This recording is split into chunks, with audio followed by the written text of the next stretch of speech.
as most of us know, the lifeblood of any startup is growth.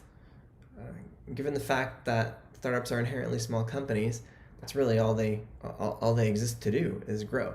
And as growth happens, everything kind of works itself out, right? Hiring people becomes easier, motivating them becomes easier, pointing your new customers to your old customers who are enjoying the product is easier, raising money is easier, everything's easier when you're growing.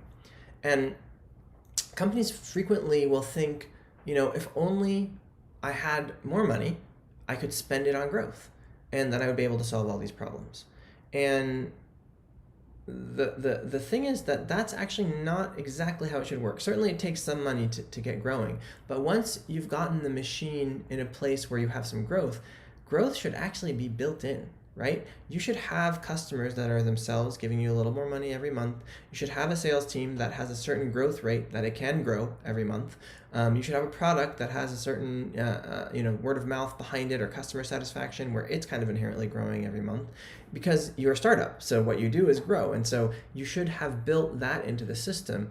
And really, the notion of pouring more money into it or more money on it should not be about growth. It should be about acceleration, right? It should be about increasing the growth rate. If you're in a place where you have to put more and more and more money just to grow, you actually need to go back to the machine you built. You need to go back to the performance characteristics of your company and see, if I'm spending $100,000 a month, every month, I should be growing, 200K in ARR every month, or however you want to measure it. And if that's not happening, what is it about my machine that I need to fix? What you don't want to do is basically say, well, it's not growing in the way I want, so let me put more money on it and try and create growth that way.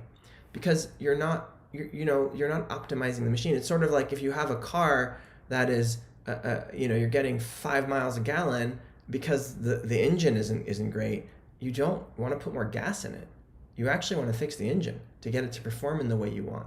And so I do think it's very important, given the importance of growth and given how pivotal it is to the survival of a company, you can't just engineer it and generate it by throwing tons of cash at it. You have to build a machine that has the growth built in, and then you use dollars to accelerate once you've built something that's already built for speed.